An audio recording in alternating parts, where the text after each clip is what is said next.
Mit navn er Ulrik Wittbæk, og i studiet i dag har vi James og Justin. Goddag. Og de vil nu diskutere om kvinder og deres rettigheder. Og Justin, han får lov til at starte. Kvinder, de burde være lige sådan med mænd. Og det kan godt være, at de er det i nogle lande, men i Afrika for eksempel, Uganda, Kenya, og jeg ved ikke noget, bare i det til Afrika, der er de ikke ligestillet. Altså det vil sige, at de der afrikanske mænd for eksempel, de tror, de ejer det hele her. Kvinderne, de skal kun lave mad og gøre rent og sådan noget. Og det, så må det ikke være. De burde gå på arbejde og gøre så meget alle andre mennesker på jorden. Hvad synes du om det? Jeg er fuldstændig uenig med dig. Jeg synes, kvinder ikke skulle have rettigheder eller stemmeret, fordi det er alt for stor byrde for kvinder, de ikke kan bære. De kan de bare ikke. For eksempel, så sammenligner jeg kvinder med en kost.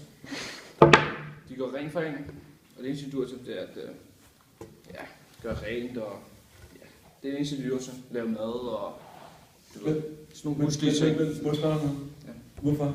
Hvorfor synes du det? Fordi kvinderne, de kan ikke bære den byrde at have rettigheder. De kikser i det.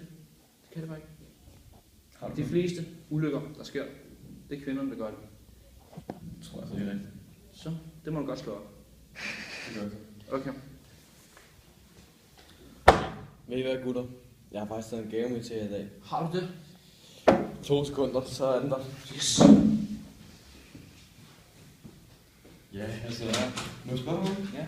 Hvor er det? Jeg kommer her fra Jugoslavien. Jeg er fra Jugoslavien. Hvor er du egentlig fra? Fra Danmark. Jeg har faktisk taget en kvinde med i dag. Er hun ikke skøn? Kvinde! Kvinde! Gør rundt! Gør rent! Kvinde! Ja, du bliver her, ikke også, kvinde? Du bliver her! Bliv her!